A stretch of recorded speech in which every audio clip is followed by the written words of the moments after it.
Hello, listeners. This is Lee Price. This is Will Ford from Football 365. And you're listening smartly to At the Bridge Pod, a Chelsea FC podcast, although I would describe it as the Chelsea FC podcast. Magical from Eden Hazard. Kai Havertz in the Champions League final. Ivanovic! Yes. In the middle, it's just behind him. But it's tapped in by Hakim Ziyech. Matic with the ball driver. Matic takes the net off. Hat-trick hero. Cole Palmer wins an epic, sensational game. It's time for another episode of At the Bridge Pod, your number one Chelsea FC podcast. Coming up on this episode, my word, that was boring.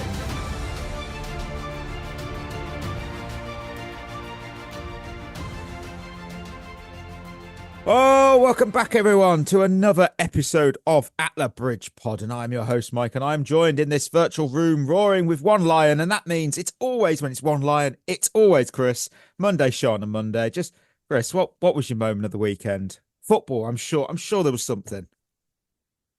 I had a few things this weekend, actually. Love it. I had a really good weekend. Saturday team won 4-0. Daughter scored a hat-trick. Oh. Means we stay top of the league, still unbeaten. Then Sunday team won 8-2 against the team from the division above in the cup. So we're through to the next round.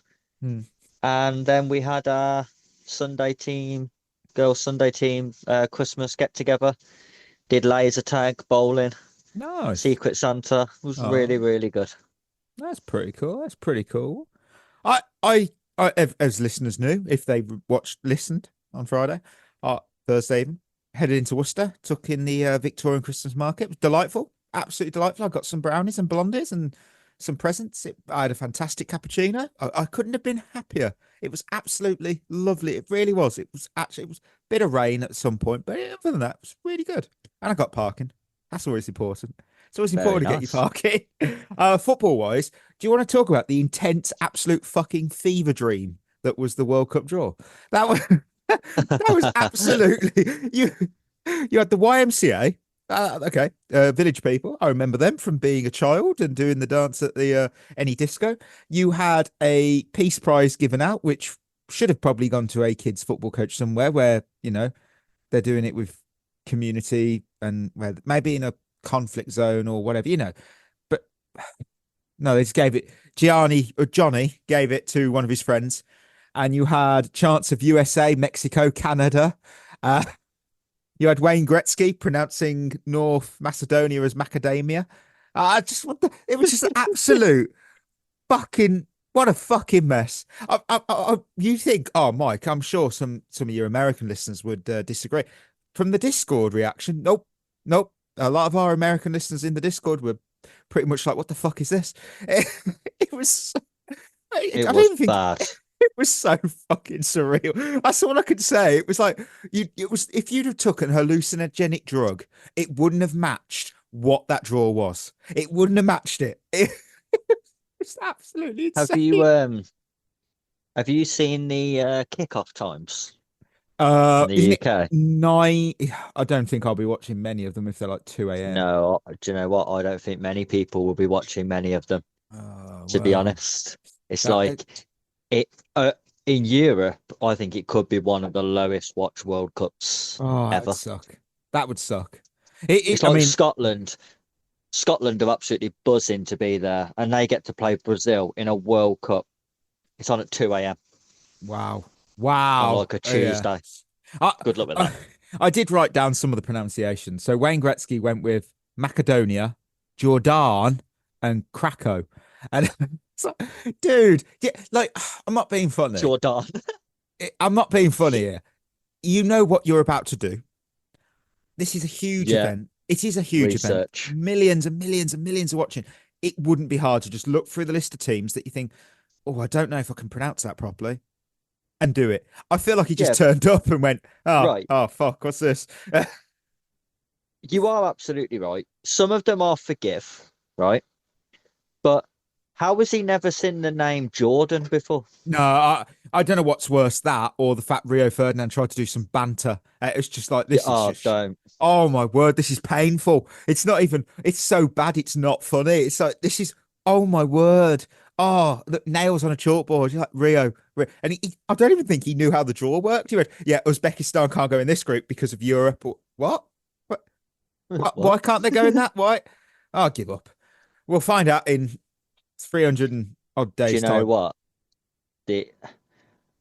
Looking at the groups, there are going to be some games in those group stages that are absolute cricket scores. Yeah, of course they will. Like, it's going to be so pointless. This will be a World Cup where you see at least 2 or 3 double figure results. What's the point? Wow, you really think that many? Yeah, have you seen Spain's group? I'm just looking now. Hang on, I haven't seen. Ah. To be fair, Saudi Arabia did beat Argentina. Yeah. Who else in the group? Uruguay and Cape Verde. Okay. Yeah, so Spain against Cape Verde. Yeah, it's possible. That could be 10. Yeah. I love how there's the best third place teams as well. So Croatia, England, Ghana, Panama is probably the most kind of group. France, Norway, Senegal, and FIFA playoff tournament 2 as well. That looks quite fun. Yeah, that's a decent group. I mean, to be fair, we played Panama at the World Cup in like 2014 and beat them 6-0 then. Yes, because I believe Seattle Sounders Roman Torres played for Panama during that. I think that would line up. I'll have to check that. Yeah, it should line up. Oh, well, but let us know what you thought of that World Cup draw, listeners. Shevva shoutouts. I have got Clark. Good stuff, Chris. I'm a teacher at an urban school in the USA. It's absolutely staggering the amount of kids with basically nothing. Thanks for doing your part and showing your players the proper way to act. Cheers. And you know what? You've had a lot of love with this. A lot of love for your speech on Thursday. And well, rightly so, you have deserved that love. We've got Jay Hernandez, who went, glad to hear about Christmas charity work, living in Texas near the 2 biggest high volume food banks and see the issues every day. And then they've gone on to say if we need a guy to talk American sports structure like MLS, NFL, MLB, and NBA, they volunteered to come on the pod and discuss it and talk it all from the American viewpoint of the Chelsea fandom, which I'm sure we will one day. We'll take them up on that at some point, I dare say. Yeah, you got a lot of love. There was a lot of love in the Discord as well, Chris, and you deserve so because you raised an important issue that it is in plain sight. And we're not a politics pod. We're not going to push an agenda, not at all.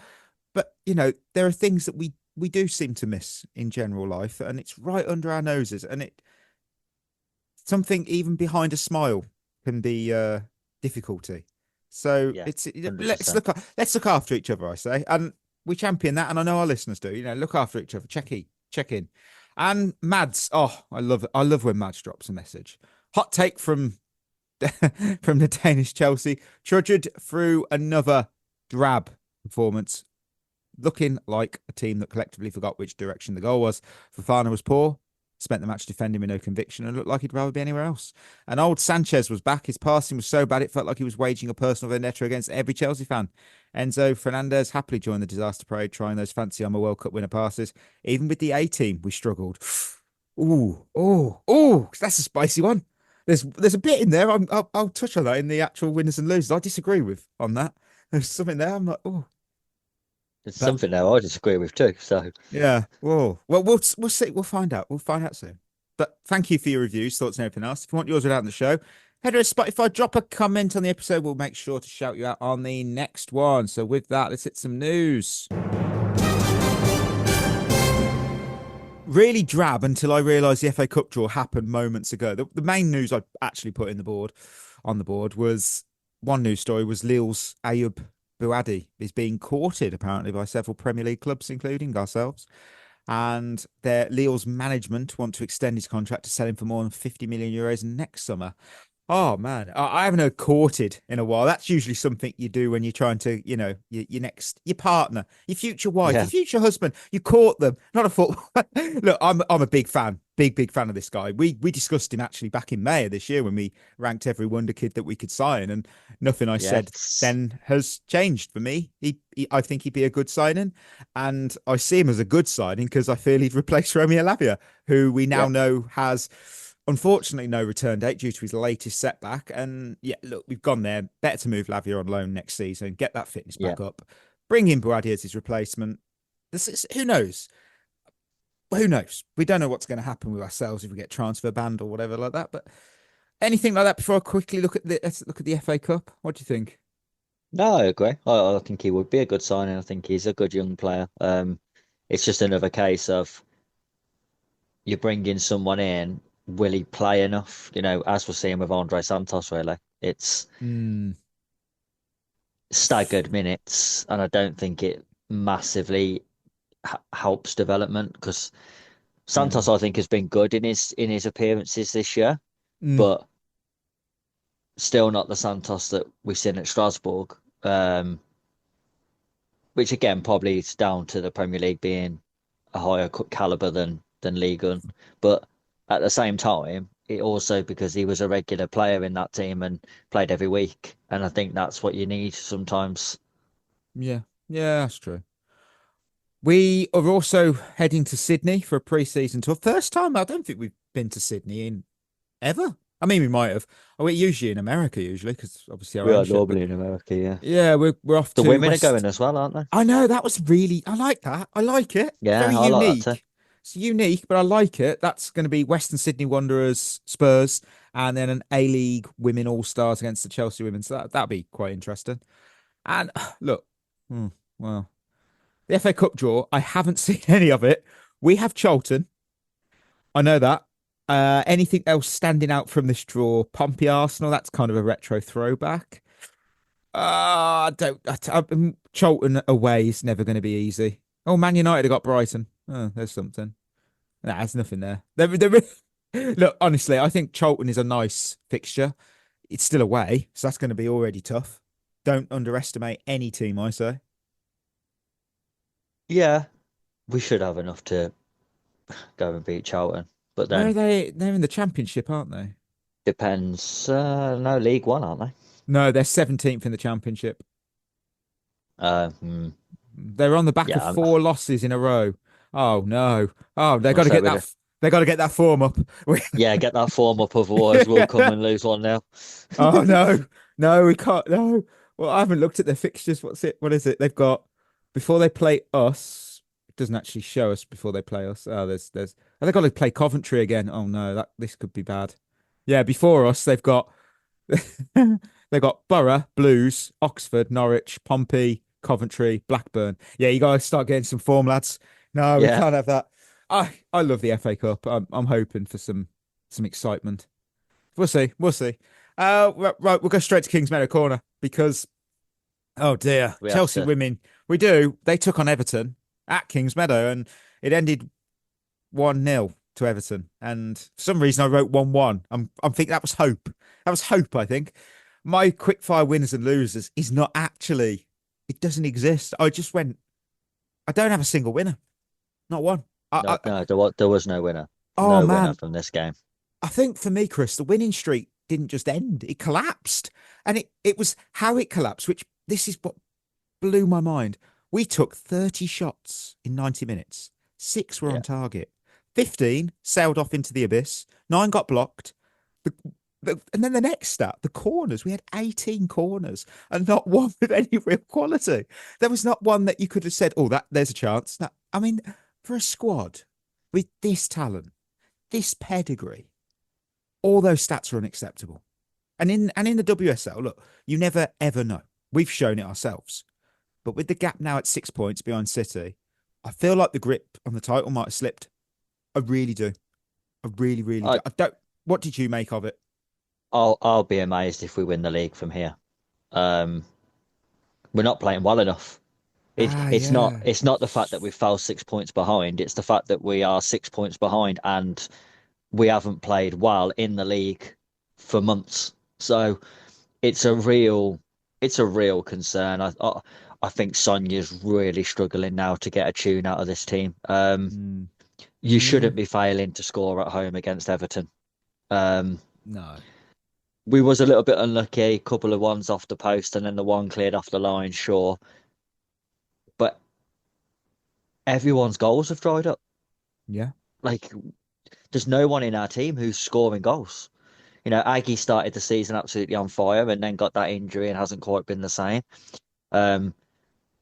Thompson, Kerr, Cannerid, none of them are getting goals. Like that, and that's got to be down to. I always say when you've got one player who isn't scoring goals, it's down normally to the individual. When you've got a collective attacking line that isn't scoring goals, it's tactical.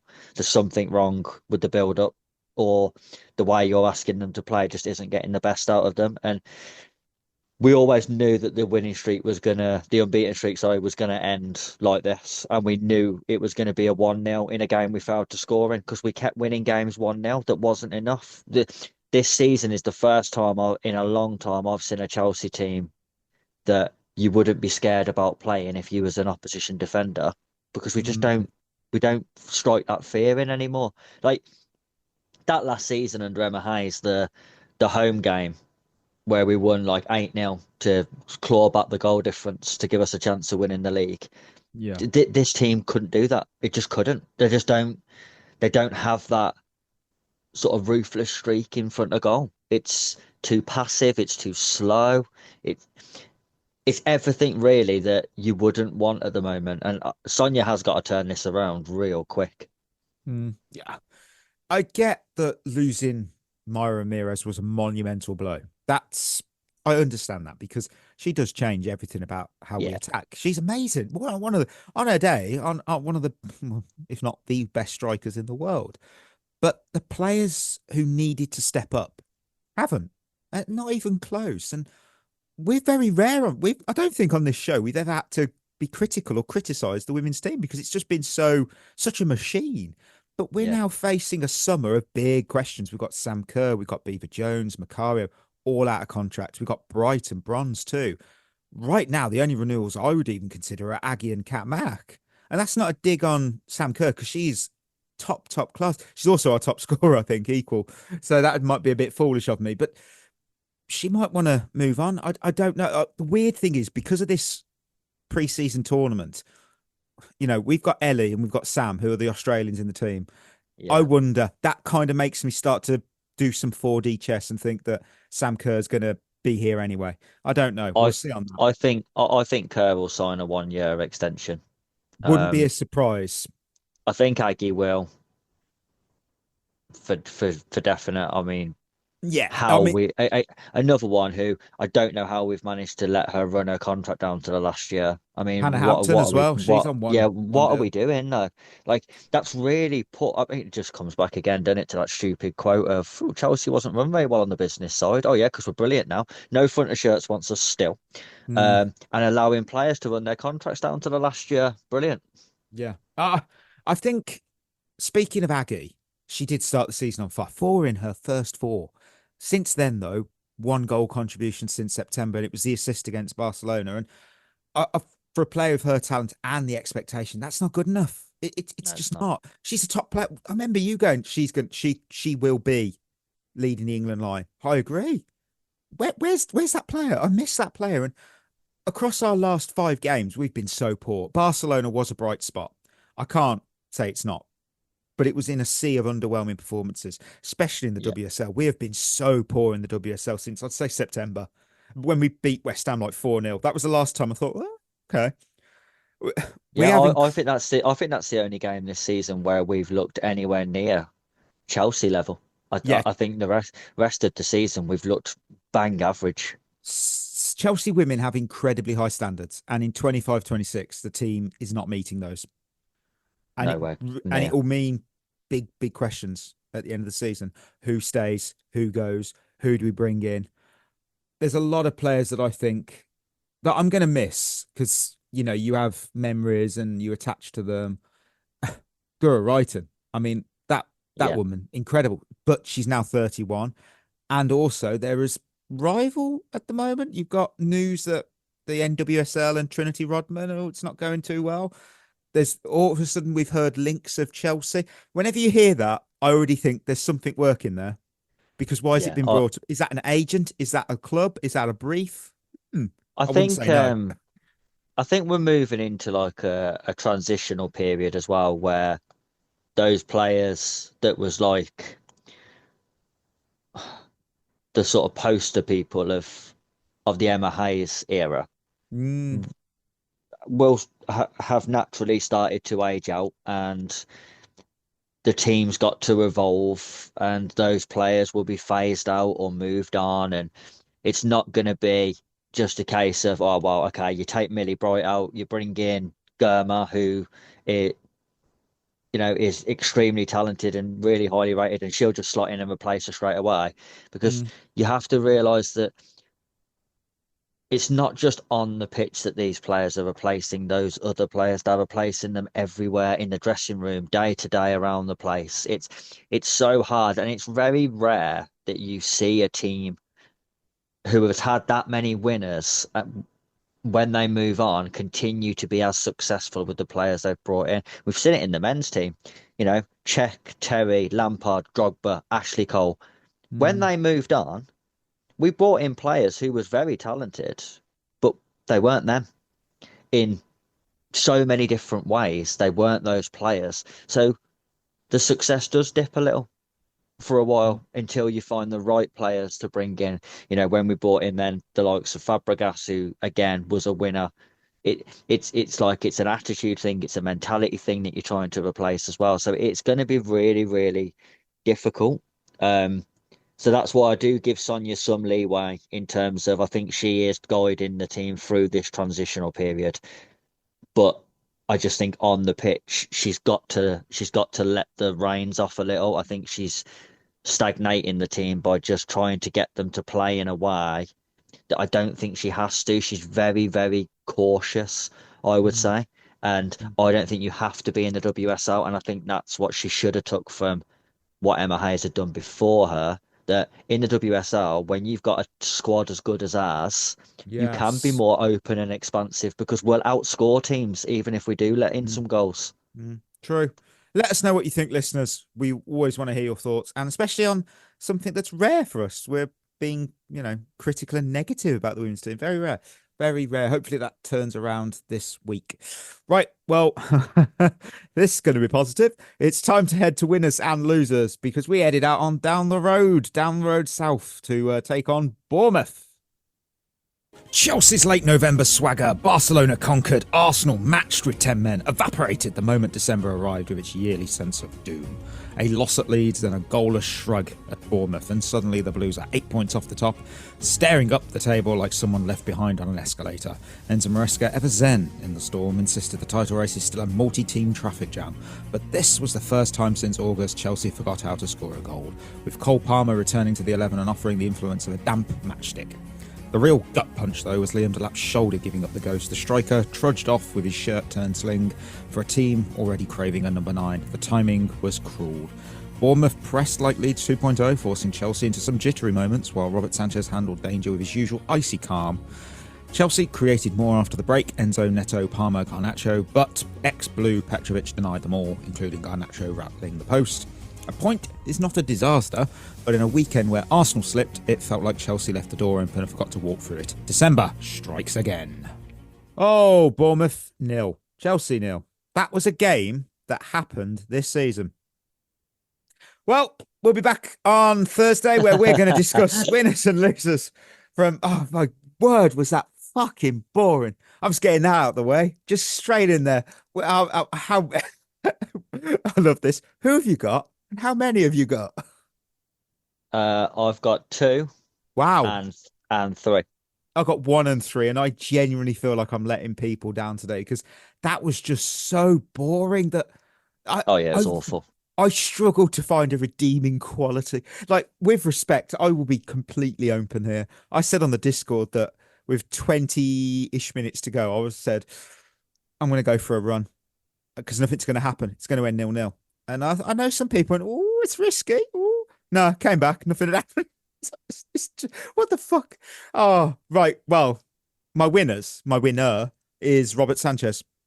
Yeah, he's on mine. He had to be. I know Mad's had his opinion, but this was another game and another reminder for me that Robert Sanchez is quietly becoming one of the Premier League's best goalkeepers.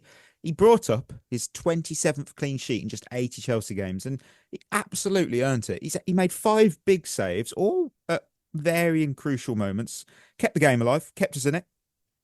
And it's another Spanish redemption arc in Chelsea colours, isn't it? You had Cucurella rebuilding himself, and now Can't believe it, but Sanchez is doing the same. 7 Premier League clean sheets already this season, and he's been sensational because his saves in the game, you had against Semenyo mainly, summed up the performance. First, a low, fast, skidding strike. He gets down instantly, flicks it away. Brilliant. Later on, another powerful drive. Again, there, pushed it out the way. And Bournemouth had 5 corners. It's not dramatic. It's not quite 18 that we saw in the women's game. But he made every single claim like it was a training drill. He was so calm. And his numbers back up this eye test. I've gone drilled in because if I'm going to have one winner, I'm going to go fully commit to this one winner. Top 7% for clean sheet percentage, top 1% for crosses stopped. Now that I love. And when I compare him to who I genuinely consider are the elite of the Premier League, for me, subjective, but for me, Emi Martinez and David Raya, them are what I see as the top tier keepers in this league. Sanchez has matched or outperformed them on almost every metric. Martinez only beats him on penalty saves and post-shot XG. And Villa do face more shots. So that kind of is why, and we all know Martinez on penalties, it's just a cheat code for him, so fair play. And Raya, he's got a marginally higher clean sheet rate, but also he plays behind the league's best defense with basically 0 rotation. Sanchez, he doesn't know who his back 4 will be. He has no idea. It could be Tosin, and he's in for a treat then. He's like, I'm going to be making some stops today. So that's the Maresca roulette wheel for you even. I think the conclusion for me, Chris, is Sanchez is now fully in the conversation as one of the Premier League's best goalkeepers. Yeah, I agree. On current form, he has to be. It's another game at Bournemouth where our goalkeeper gets man of the match. Yeah. Seems to be a common theme now. I think Mendy did it definitely. I think Kepa did it as well. And now Sanchez. And that should tell you all you need to know about this game. If your goalkeeper at Bournemouth is getting man of the match, you've got a problem. I thought he made some really good saves. And like you said, claiming the crosses takes the pressure off. He's become really steady, I think. Yes, there was some distribution issues. But I can forgive him that when he's doing the other basics of goalkeeping really well. And actually, one of the criticisms I had of him was he doesn't make the saves that he shouldn't make. I think he made a couple of saves in this game that aren't routine. Was actually really good saves. And he was the only reason why we kept a clean sheet, because I think sometimes you can look at a goalkeeper's clean sheet record and it can be a little bit deceiving if they don't have anything to do because their defence is so good. And then there's other times where the goalkeeper has earned the clean sheet, and this was one of those where it was nothing to do with the defence. I mean, if any of these defenders that played in this game are on a clean sheet bonus in their contract, I wouldn't pay it. Because I'd say, no. Sanchez kept the clean sheet. You lot didn't in front of him, because you lot in front of him was absolutely fucking terrible. The goalkeeper kept the clean sheet on his own. So I really hope none of them got a bonus for it, because they didn't deserve it. Well, they're already losing money because they've had to pay for the fans' travel expenses, according to me, for the Leeds performance. I don't think that's actually happened. I don't believe any club associate listened to the show and decided I was correct. I was correct. I stand by what I said. And there's that. But yeah, who was your second winner from that game? Wesley Fofana. Okay, that is a nice shout. I think that's fair. Was he great? No. Was he terrible? No. He was okay.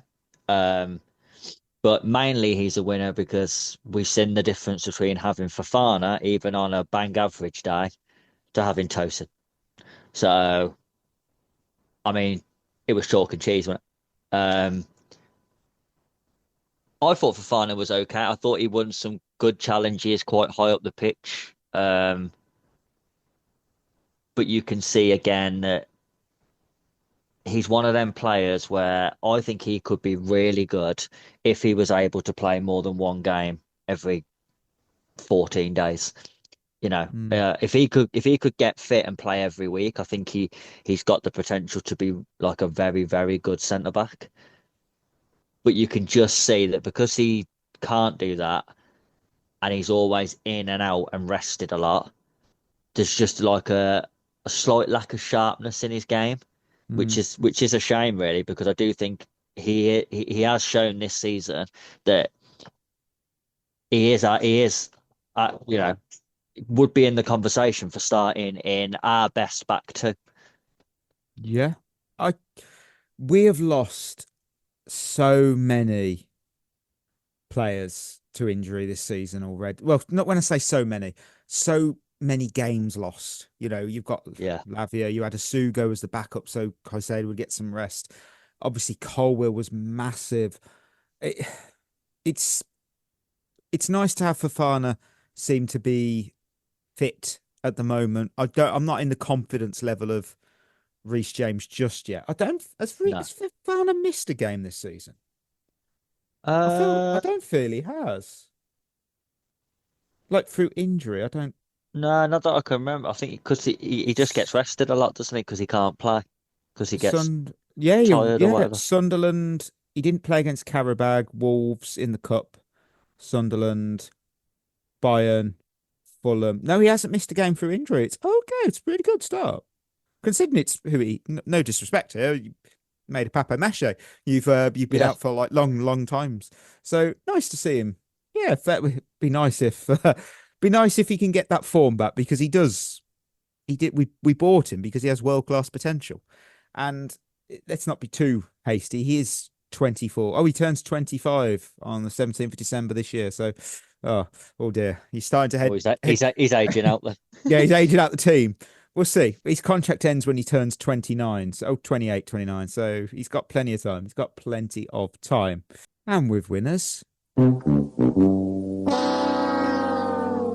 Losers. I've got the first one. I went with the start of Liam Delap's Chelsea career. And by that, I do mean the start of his 25-26 season, because the Club World Cup, I don't feel counts. It's considered last season. So I've got to treat it as such. To be fair, mate, even if you count it, he weren't pulling up trees at the Club World Cup. No. It's been brutal for him this season. I mean, 1 goal in 11 games this season versus Barcelona. So high line, hamstring tear on the August 30th. So he was out for 2 months. He does return against Wolves. He knew I was in the crowd, so he got sent straight off after 25 minutes. He's then had a string of poor performances since that red card. And then after just 32 minutes against Bournemouth, he dislocates his shoulder, which means he will be out, we are told, 6 to 8 weeks. It could be longer. It's not a nice injury to come back from. If there was one, I suppose, tiny silver lining, he didn't re-injure the same hamstring. But he just can't build momentum, can he? And I genuinely do believe in him. I think he could become an important player. But that infamous number 9 curse is currently 10-0. It's undefeated. I can't say anything else. It's perfect. I really thought, he might have a chance at defeating this so far. Not saying curses are real, but they're awfully looking plausible. Yeah, I mean, I've said before, I'm not a huge fan of him. I wasn't when we signed him. I'm still not now. I don't see anything from him that suggests that he is going to be a long-term Chelsea player. I haven't in the performances that he's put in. We're nearly at Christmas. Well, we will be in 2026 before he scores his first Premier League goal for us. That's a fact, unfortunately, because of the injury. Yeah. Yeah, and that's not good enough. I don't. Watching us on Saturday, you can see why we struggle against the lesser teams, and we do okay against the big teams. And that's what mid-table players do. Mid-table players perform when they're underdogs. They don't perform when they're favourites. And that's what we've got a lot of. We've got a lot of mid-table players, and Liam Delap is one of them. A club like Chelsea should not be starting with a striker who got relegated last season as our number 9. It just shouldn't happen. I think it's ridiculous that everyone got so excited about it. If you're in the Champions League, you should not be signing a striker who got relegated to lead your line. He can come in as a squad player behind your actual striker, fine. As a backup, not a problem. But to sign him as your starting striker when you're in the Champions League and he got relegated is absolutely fucking bizarre. I do see the logic. I do. I genuinely thought that it would work. And I'm not saying it hasn't worked because injuries are injuries, you can't. And on that, actually, for those who I saw, no names, celebrating his injury on social media, just grow up. Stop. Don't act like I don't think any of our listeners did this because it wasn't someone we followed or anything. No, I think that's stupid. Right. Firstly, you shouldn't be celebrating his injury because it affects the team. You don't have to have sympathy for him because I don't. Because as I said in our group chat on Saturday during the game, he injured himself doing something stupid. It wasn't a freak injury. You're holding on to a centre-back for no reason whatsoever, and then he's fell on you and you've popped your shoulder out. That's your fault. Why are you holding him for? There was no need. But this is what I mean about Delap. It's like he's trying to prove a point of being this really ultra-physical striker who wants to get hands on everybody all the time. Just play the game, mate, and stop worrying about how you look to everybody. But genuinely, though, anyone doing this for team or an opposition team, don't act like a piece of shit. Injury celebrating culture is embarrassing. I hate it. And I saw it. I've seen it for years. I remember years and years ago against Manchester City when Aguero went out and there were people, I'm like, what are you doing? Just think about what you're doing for a bit. Come on, that'd be better. Who was I'm guessing Delap was on your list. Well, it's indirectly because I've just got everyone else. Oh, nice. Starting 11. Bar Sanchez. Starting 11, bar Sanchez, and arguably Fofana. Yeah. But everyone else, dog shit. Not a single good performance on the pitch. Reece James, by the way, who we've had a lot of praise for, and rightly so recently, absolutely woeful. Woeful performance from him. And as a captain, again, same criticism I had of Enzo Fernandez in the Leeds game. Showed no leadership in this game to try and drag the team through to get in a win when we're not playing well. Just folded with everybody else. Back four. The back four in this game was as bad as the Leeds game, but Bournemouth didn't take their chances. That was the only difference. The Leeds took their chances and Bournemouth missed them. That was the only difference. Defensively, we was as bad in this game as we was against Leeds. Don't let the clean sheet fool you. We had a clean sheet because Bournemouth couldn't finish. It was nothing that we did because there was no good defending in the game. We was absolutely shit. You can always tell. This is such a shout. This is such a dig. When you player ratings, ratings. I particularly pulled one up because I was very curious and I couldn't get over it. A lot of players got 7s. Now we've praised. How? Wait for it. We praised. The only players who didn't get 7s were Garnacho got a 6, Pedro Neto got a 6, Liam Delap got a 5, and Enzo Fernandez got a 6. Fofana got a 6, as did Sanchez. Reece James got a 7. And I remember watching that game and then watching those ratings and going, how did you see that game? Whoever wrote this and think Sanchez and Fofana had a worse game than James. Like I love Reece James. He had a bad game. He didn't have a 7 out of 10 game. That a 7 makes me think, oh, decent. Wasn't good, but it was decent. It was a 7. What the fuck? Oh, don't read player ratings, people. They're not just subjective. They're awful. If those ratings was correct, we'd have won. Well, yeah, a lot of 7s usually gets you over the line, doesn't it? Yeah, we'd have won the game 1-0. Yeah, but we didn't come close to winning the game 1-0. So no. I don't get it. I think the attack absolutely dreadful. It's okay. The Sun, we're not big fans, but they gave Reece James a 2. That's better. It's closer. That feels accurate, actually. Yeah, a 2. Yeah. It was just another case of too many players having off days. I think Cucurella has been really poor for the last 2 games now, which is unlike him. But we're getting to a period where you're starting to think, are the number of games starting to catch up with him now? Because he looks very leggy, and sort of slow in his decision making, which happens more when you get fatigued. Midfield, dreadful. Got played through like it weren't even there. Is it Alex Scott, the Bournemouth midfielder, the one they got from Bristol City? I think it's Alex. Is it Alex Scott? Yes. I thought he was the best player on the pitch, and that tells you everything you need to know about our midfield. He should not be running the game. He's a good player. I like him. Shouldn't be running the game against you though, and he absolutely did. Thought he was the best player on the pitch, and that says everything you need to know about the people who played in midfield for us. Going forward, did nothing. Petrovic could have got a deck chair out and read the paper. Didn't do anything. Yeah, dreadful from start to finish. And then you're bringing on subs, and you're thinking, okay, maybe it's a day where the subs will win us the game. You know, they're going to come on, they're going to bring some energy, some enthusiasm, some change the momentum of the game. No, nothing. Walked on the pitch, exactly the same. Just done what the lads who just gone off had done. Didn't bring any more energy, didn't bring any more flair. Estevao really struggled to get in the game. Don't get me started on João Pedro. Well, he weren't great. I can't pretend it. That's another player that Club World Cup. Well, I did say, didn't I? Are we looking at a one competition wonder?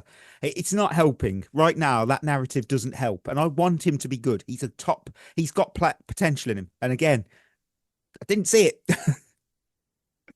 No, and then Cole Palmer, clearly not fit, clearly not sharp. But why has he forgot how to pass a ball 5 yards? You know, I had this disagreement with Berth in our group chat during the game. I don't expect him to come back and bag hat-trick and be absolutely unbelievable. I do expect him, if you're going to be fit enough to play, though, I do expect you to be able to pass the ball 5 yards without giving it away. Like, I understand not being sharp because he's been out for 2 months, but he should still be able to pass. He's still a footballer. Like, it's proof really, because I think I've seen something today that he hasn't trained today. So we've clearly rushed him back because we're panicking. Because he should never have been on the pitch on Saturday because he looked miles off it. Yeah, you're right. And I've got my second loser. My second loser it's quite perfect because it's Chelsea in December.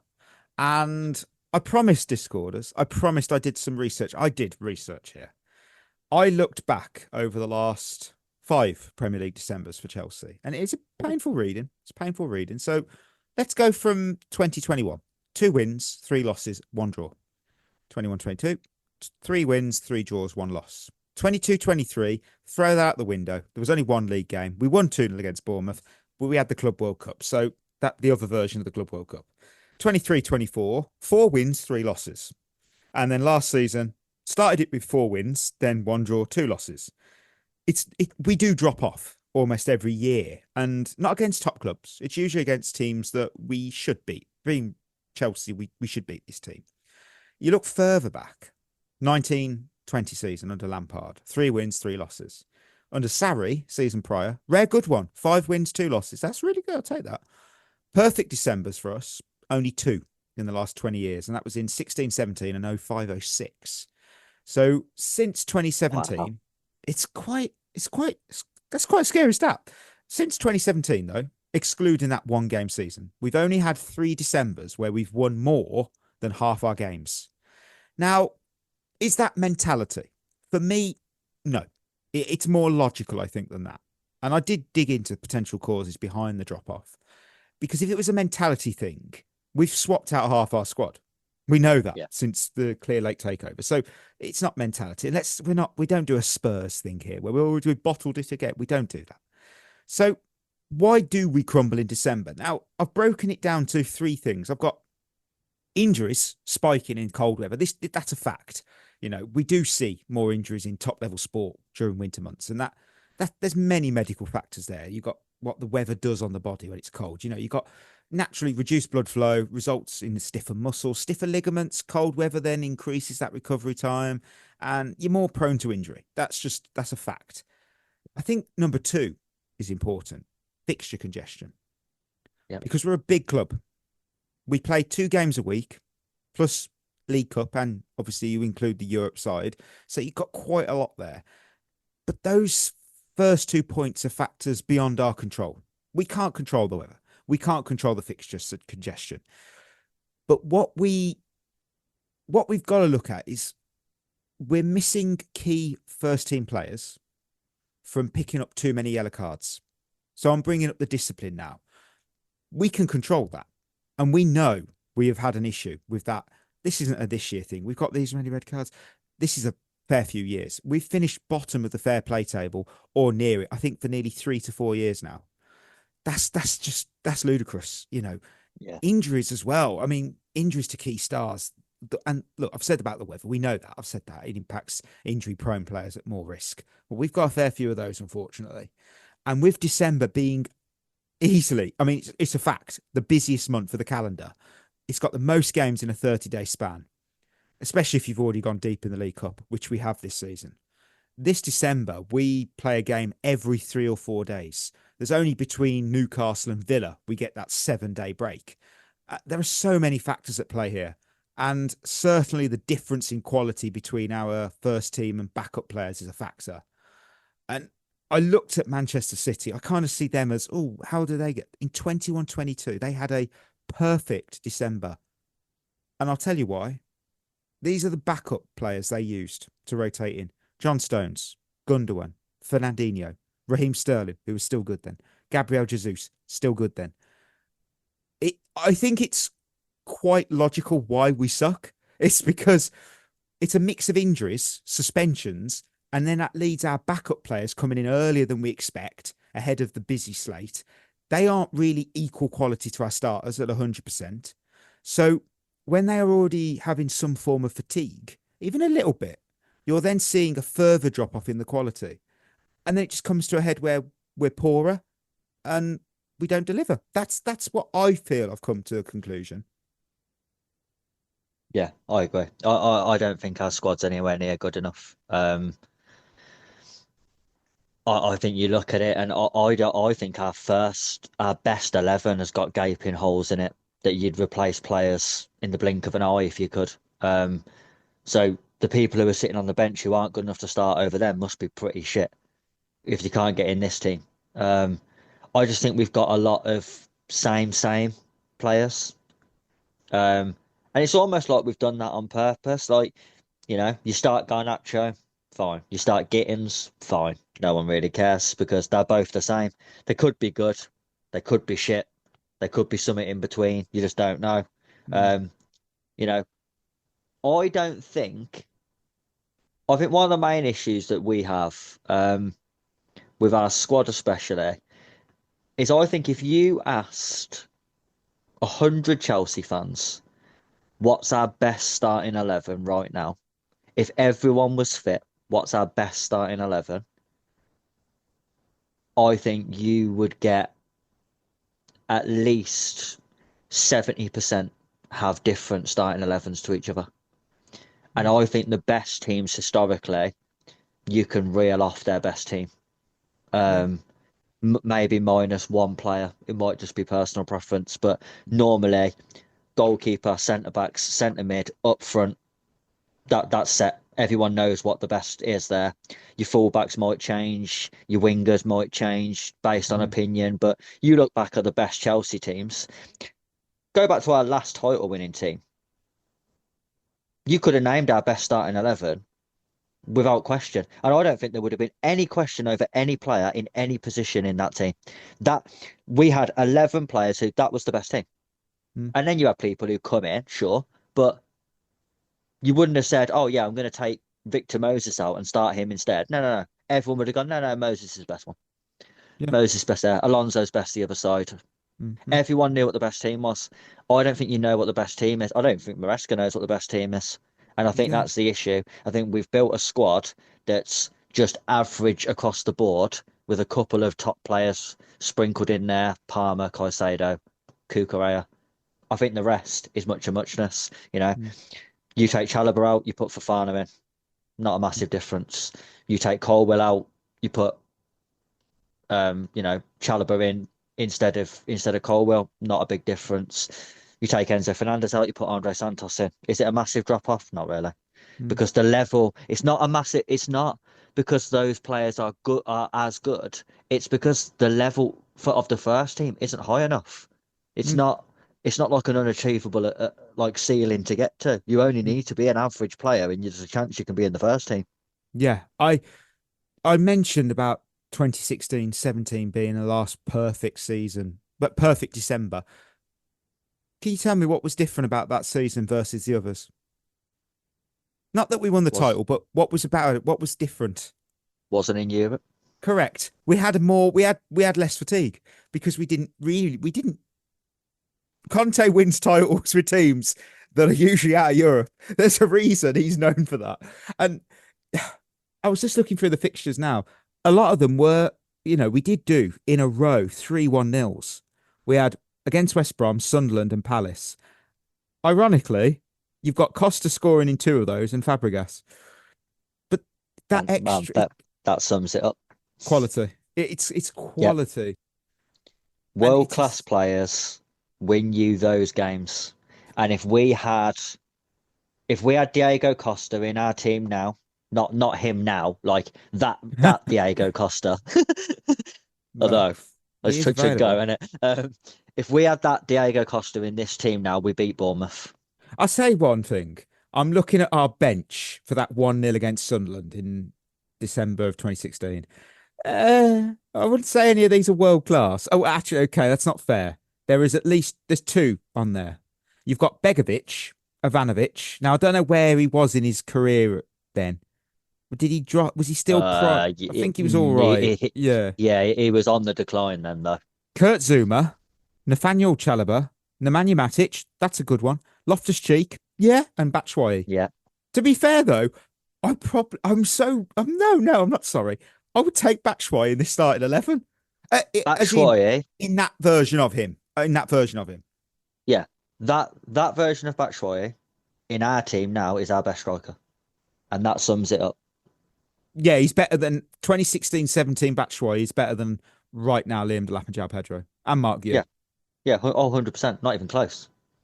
Yeah, and how old is he now? He's 32. He's broke his foot. Oh, he won't be coming back now. That's that done. Yeah, but that's the thing. We need to sort that out. We do. It's quality, isn't it? And that's very important. We need to stop doing the quantity. We need quality. Yeah. Who is your second, third loser? Whoever. Second, and it ties into what we was just talking about. It is squad building.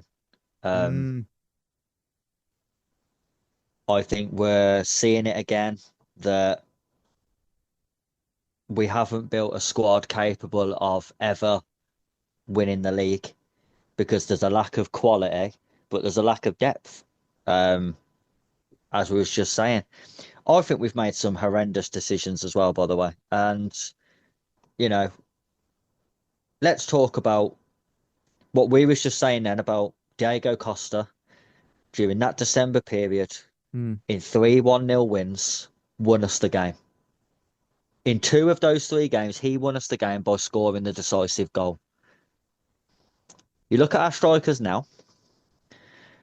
We've got 3 strikers in our squad at the minute. We've got Liam Delap, you've got João Pedro, and you've got Mark Yu.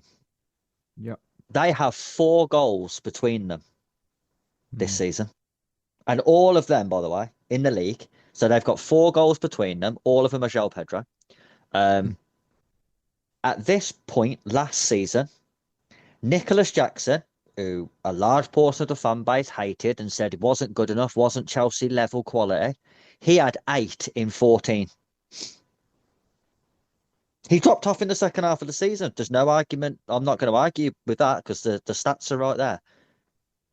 But at this exact point last season, he had 8 goals in 14 Premier League games. Yep. Our 3 strikers now combined have 4. We haven't improved him then. No. You've sold him. Okay, you don't think Nicholas Jackson's good enough. That's fine. And there was definitely an argument for that. That wasn't like a massive hot take. That was an opinion that you could base around facts and what we saw last season, especially with the lack of ruthless finishing and stuff from him. 100%. You could say Nicholas Jackson, not Chelsea quality, but we've brought in 3 strikers who aren't either. So you've got rid of one and you've brought in 3 who are worse than Nicholas Jackson. They offer less to the team and they offer less goals. So the squad building makes no sense. If you're going to sell a player who, Nicholas Jackson, to be fair to him, got double figures in goals in both of his first 2 seasons at Chelsea, which is something we don't see from strikers at Chelsea that often. Let's be fair.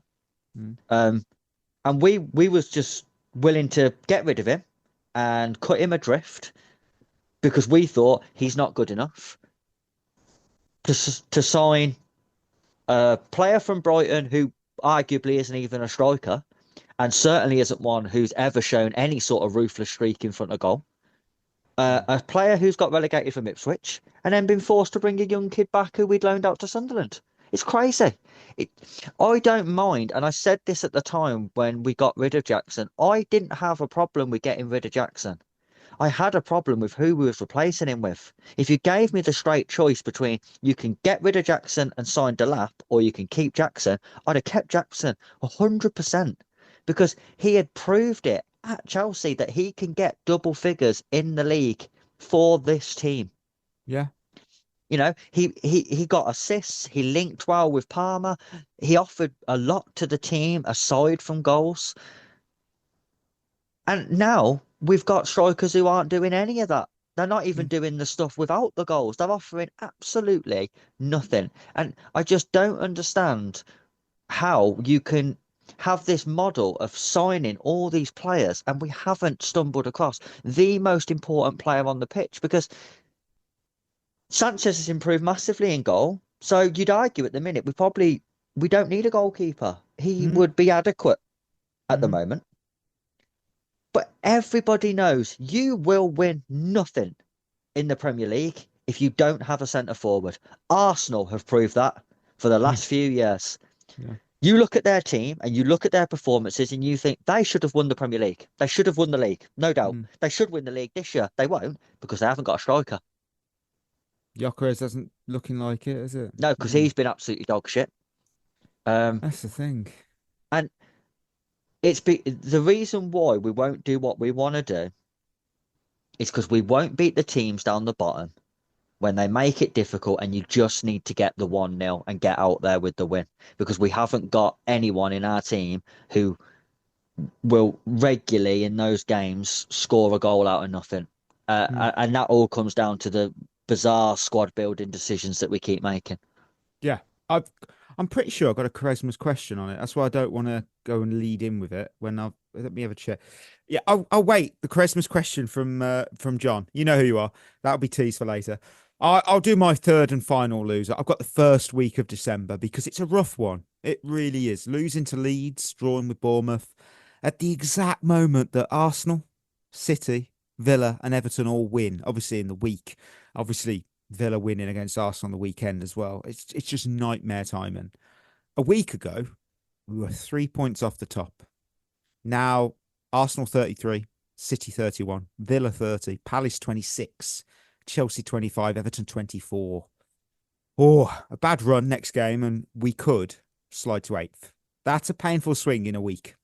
Very painful. Yeah, it is. And I wouldn't. Villa could be top of this league if they hadn't had such a bad start to the season. Shows how weird and weak. Maybe weak is the right word. Weird the season's been so far. Oh yeah, it's incredibly tight. It's almost like the Championship. Everton are 6th. They're 6th. Everton. Wow, incredible. It has almost become like the Championship this year, where you lose 2 games, you'll be 14th. You win 2 games though, and you'll be 3rd. Yeah, you're right. It's like, well, okay, what we done? Who's your final winner? Loser. Enzo Maresca. Ah, he's back.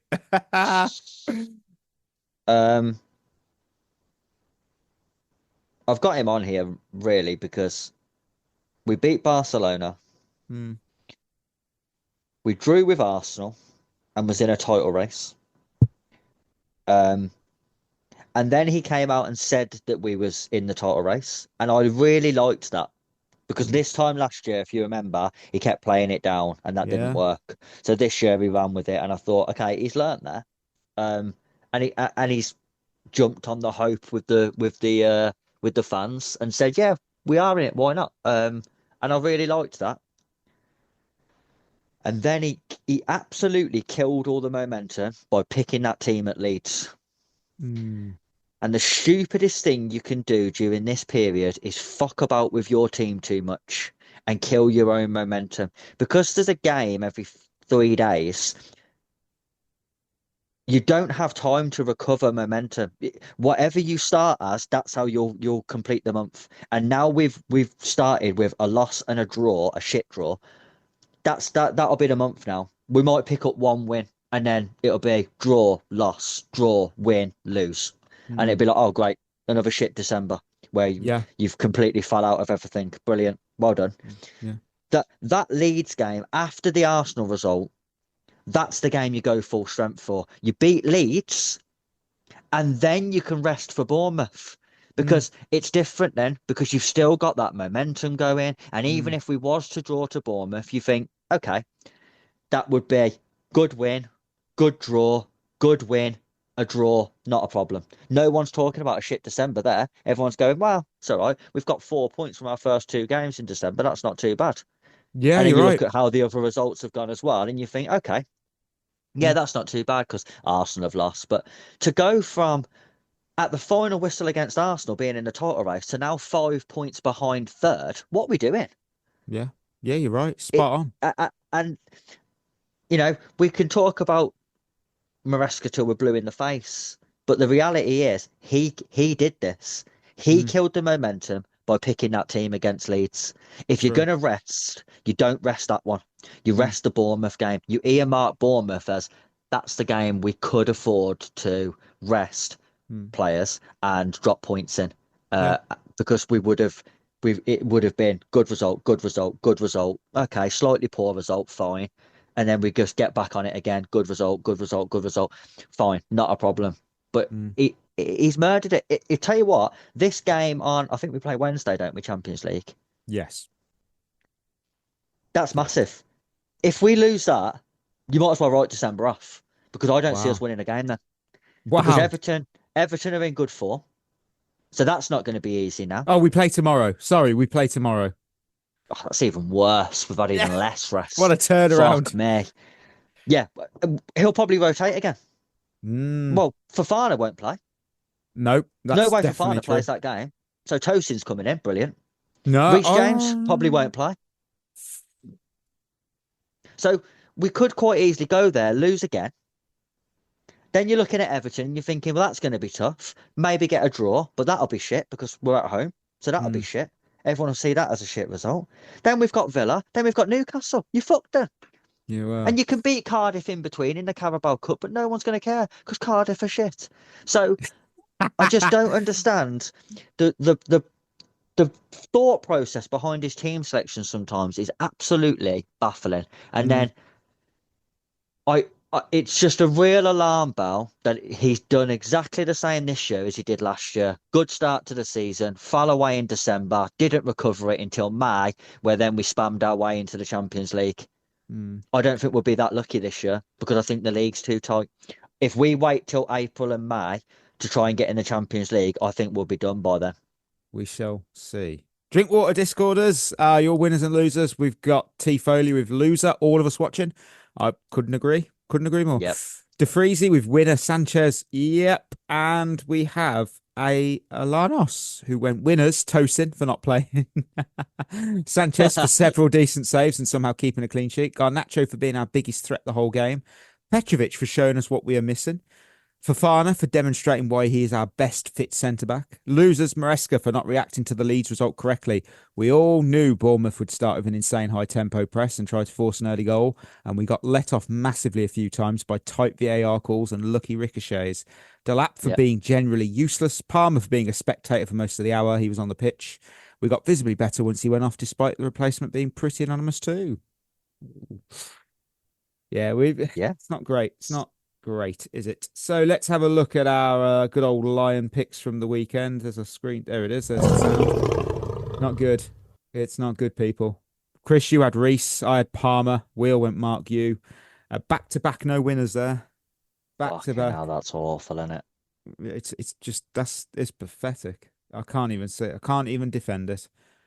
Right, so we will move to match preview. We are having a quiet one.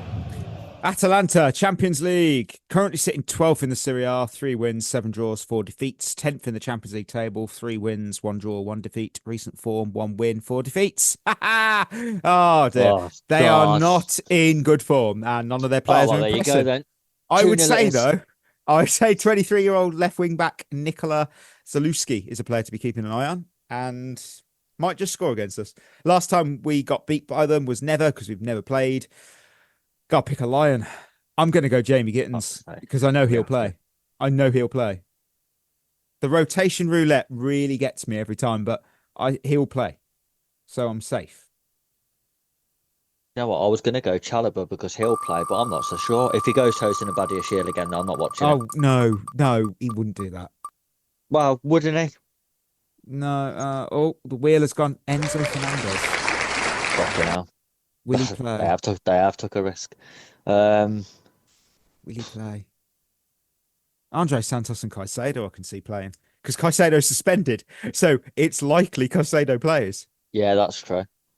I'm gonna go Esteval. A solid pick, always a solid pick. I'm not confident going into this game, to be honest. It's a weird one because they're in bad. It can't get worse. It can. It can't. I mean, no, it can't. It can. No, I'm not having it. I do have 3 questions on our upcoming opponents. So Chelsea are heading to Bergamo to take on Atalanta. That you know that. What's the name of the stadium, Chris? Is it the New Balance Arena, the Puma Arena, the Diodora Arena, or the Salvatore Ferragamo Arena? Phew, got that out. Whew. You struggled with that one, didn't you? Yeah, massive. They're all shoe designers, shoe brands. I know this. Ooh. It's New Balance. Yeah, I thought I'd throw in the Italian shoe just a tease to say, it's the one that he can't say. Awful name. Awful name for a stadium. The New Balance Arena is just the dreadful. New Balance Arena. Atalanta beat Bayer Leverkusen 3-0 in the Europa League final in 2024. Which player scored a hat-trick for them, though? Ademola Lookman. Spot on, you're 2 for 2. And finally, it's the classic. It's putting former Blues in order when they first joined Atalanta. You got Zappacosta, Jeremy Boga, Quadrado, Pasalic, and Ambrosio. I feel we'll remember Ambrosio. Ollie, I don't think would know who he was. Right, hold on. Zappacosta, Jeremy Boga, Quadrado, Pasalic, and Ambrosio. Quadrado. That's a throwback. Marco Ambrosio, that goalkeeper that was pictured with Robin. Well, Ambrosio's first. Yeah, he is. 1992. I mean, yeah, not even close to the others. No. Not even in the same decade. No. Don't even know if he played. Right. Oh, sorry. It's not Robin. He's pictured with Jeremy, Ranieri, Duff and Johnson and Wayne Bridge. Sorry, I've gone a bit too far forward. Right, so the ones that are tripping me up here are Boga and Pasalic. Because I know Boga went to Sassuolo, but I can't remember whether he went there first and then Atalanta, or the other way around. Zappacosta will be after 20... 2018-ish. Zappacosta was Sarri, wasn't he? So he's going to be late 2010s anyway. Cuadrado. Could be Cuadrado next. If I I'll told go. you Go on. that Zappacosta has recently, he did join Atalanta in 2021 from Chelsea, he did. But if I say the words, it's not the first time he's played for Atalanta. Oh, dick. It's not even the second time he's played for Atalanta. Fucking hell. I know. All right. So he's second then. Was he there as a kid? 2011 till 2012. He then joined Avellino on loan before joining permanently, and then he returned back to Atalanta. Very Serie A, that is. Joining, leaving, joining. Yeah. Third stint at Atalanta. Right, so he's second, yeah? He is indeed. He is indeed. Boga or Pasalic next. Oh, no. Actually, Correct. One of those two. Pasalic. Correct. 2018. Then Boga. 21. And then Cuadrado. 24. I'll give you a full house there. I'll give you that. That was fucking quite a tough one. Zappacosta. He I should have guessed that though, as the only Italian on that list. And There was still what a great goal he scored. Oh, Karabag, never forget. Yeah. It's To beautiful. be fair, what a strike that was. It was gorgeous. We might get one against Atalanta. Not against us. Oh God. Oh no, cursed us all. No. Oh. Right, we'll close out with Quaresma's questions. And I teased it earlier. John said, should we have challenged Liverpool for Ekitike? Hindsight, innit? No. I still don't believe so, no. And I don't believe so because I think he was overpriced. That is true. I think he's been helped massively at Liverpool by the Isak deal taking all the pressure off him. And although he's been really good for Liverpool, we don't play the same way Liverpool do. So I don't think you can categorically say he would have been as successful for us. He has 8 in 21 for Liverpool, 5 in 9 in the Premier League. 5 in 14 in the Premier League. Yeah, it's that Bundesliga thing. I'm always wary of it. And I mean, in fairness, he was a lot of money. 5 in 14 isn't great. Mm. And João Pedro's got 4. Yeah. I think as well, the Isak thing helps him. Oh, massively. I mean, when you've got someone who costs more than you, who's realistically right now, horrifically poor, you kind of look like, why is Ekitike not starting? Yeah, exactly. So, hindsight is wonderful. I think if we'd have signed Ekitike for the money that was on the table, I don't think we would have been happy. And we don't know. It's like the Mudryk thing. Arsenal fans going, oh, look, we got Trossard. They could have had Mudryk and they could be world beaters with him. You just don't. It's the butterfly effect. You just don't know. Exactly. I don't think if we'd paid that much money for Ekitike and he had 5 goals, we'd be slagging him off, saying he's shit, and rightly so. Because it's not nearly 100 million for 5 goals at nearly Christmas. That's terrible. Yeah, that is a good point, actually. I've got Penny asking, why are we so terrible in the month of December? I've just said, winners and losers. We've been through that. We're good. Vic, are we playing poor because of no Caicedo or because of the December curse of bad form? Do we need Caicedo to beat Bournemouth, though? Well, if we do, then that's a problem. That's not great, is it? That'd be a worry for me if we can't beat Bournemouth because of Caicedo. Yeah. Obviously, you are going to miss Caicedo because he's so good. But you should, when you've got a squad as expensive as ours, you should be able to beat teams who are down towards the relegation zone without him. Another one. I've got sell who said, "Are we going to look for a new striker? And if so, who would we get?" We won't. Apparently, we're not. Not going to look for anyone. We've got the lad. Is it Omega Emmanuel Omega from Strasbourg. Yeah. That will be obviously coming through in the summer, so I don't think that will be accelerated. That's not usually something we do. We have a striker. The only thing that might happen there is I could see there is a world where that deal does get pushed forward because of, the whole he's been suspended by Strasbourg for slagging him off for not playing him.